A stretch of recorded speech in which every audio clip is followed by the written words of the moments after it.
एक राजा था जिसका नाम रामधन था। उनके जीवन में सभी सुख थे। राज्य का कामकाज भी ऐशो आराम से चल रहे था। राजा के नैतिक गुणों के कारण प्रजा भी बहुत प्रसन्न थी और जिस राज्य में प्रजा खुश रहती है वहाँ की आर्थिक व्यवस्था भी दुरुस्त होती है। इस प्रकार हर क्षेत्र में राज्य का प्रवाह अच्छा था। इतने सुखों के बाद भी राजा दुखी था क्योंकि उसकी कोई संतान नहीं थी। यह गम राजा को अंदर ही अंदर सताता रहता था। प्रजा को भी इस बात का बहुत दुख था। वर्षों के बाद राजा की यह मुराद पूरी हुई और उसे एक पुत्र की प्राप्ति हुई। पूरे नगर में कई दिनों तक जश्न मना। नागरिकों को राजमहल में दावत दी गई। राजा की इस खुशी में प्रजा भी झूम रही थी।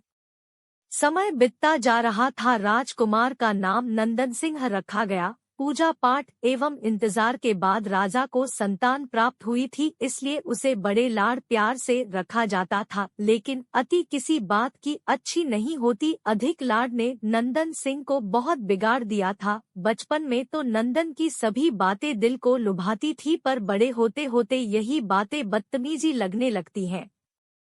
नंदन बहुत ज्यादा जिद्दी हो गया था। उसके मन में अहंकार आ गया था। वो चाहता था कि प्रजा सदैव उसकी जय जयकार करे, उसकी प्रशंसा करे। उसकी बात ना सुनने पर वो कोलाहल मचा देता था। बेचारे सैनिकों को तो वो पैर की जुती ही समझता था। आए दिन उसका प्रकोप प्रजा पर उतरने लगा था। वो खुद को भगवान के समान पूजता देखना चाहता था। आयु तो बहुत कम थी लेकिन अहम कई गुना बढ़ चुका था।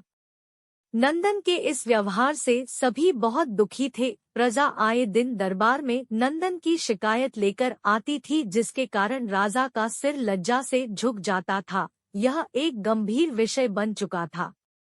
एक दिन राजा ने सभी खास दरबारियों एवं मंत्रियों की सभा बुलवाई और उनसे अपने दिल की बात कही कि वे राजकुमार के इस व्यवहार से अत्यंत दुखी है। राजकुमार इस राज्य का भविष्य है।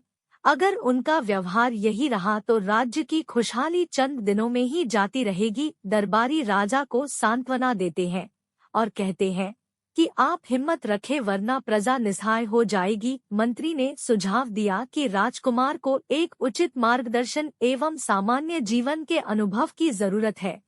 आप उन्हें गुरु राधागुप्त के आश्रम भेज दीजिए। सुना है वहाँ से जानवर भी इंसान बनकर निकलता है। यह बात राजा को पसंद आई और उसने नंदन को गुरुजी के आश्रम भेजा। अगले दिन राजा अपने पुत्र के साथ गुरुजी के आश्रम पहुँचे। राजा ने गुरु राधा गुप्त के साथ अकेले में बात की और नंदन के विषय में सारी बातें कही। गुरुजी ने राजा को आश्वस्त किया कि वे जब अपने पुत्र से मिलेंगे तब उन्हें गर्व महसूस होगा। गुरुजी के ऐसे शब्द सुनकर राजा को शांति महसूस हुई और वे सहर्ष अपने पुत्र को आश्रम में छोड़कर राजमहल लौट गए। अगले दिन सुबह गुरु के खास चेले द्वारा नंदन को भिक्षा मांग कर खाने को कहा गया, जिसे सुनकर नंदन ने साफ इनकार कर दिया। चेले ने उसे कह दिया कि अगर पेट भरना है तो भिक्षा मांगनी होगी और भिक्षा का समय शाम तक ही है, अन्यथा भूखा रहना पड़ेगा। नंदन ने अपनी अकड़ में चेले की बात नहीं मानी और शाम होते होते उसे भूख लगने लगी, लेकिन उसे खाने को नहीं मिला। दूसरे दिन उसने भिक्षा मांगना शुरू किया। शुरुआत में उसके बोल के कारण उसे कोई भिक्षा नहीं देता था, लेकिन गुरुकुल में सभी के साथ बैठने पर उसे आधा पेट भोजन मिल जाता था। धीरे धीरे उसे मीठे बोल का महत्व समझ आने लगा और करीब 1 महीने बाद नंदन को भरपेट भोजन मिला, जिसके बाद उसके व्यवहार में बहुत से परिवर्तन आए।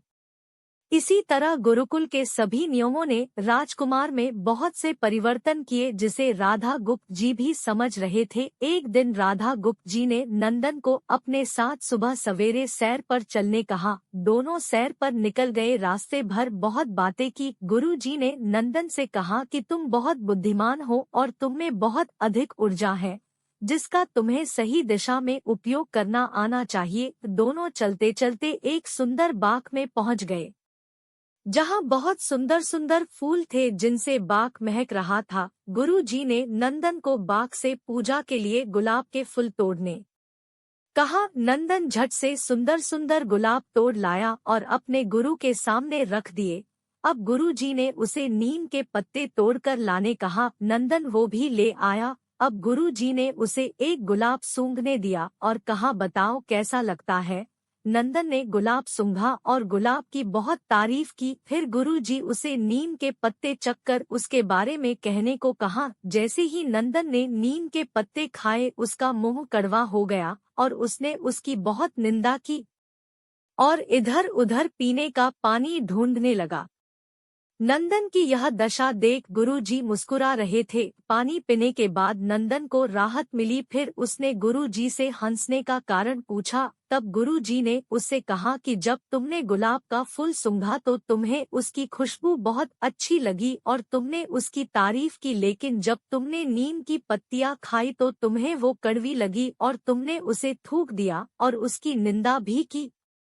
गुरुजी से नंदन को समझाया, जिस प्रकार तुम्हें जो अच्छा लगता है तुम उसकी तारीफ करते हो, उसी प्रकार प्रजा भी जिसमें गुण होते हैं उसकी प्रशंसा करती है।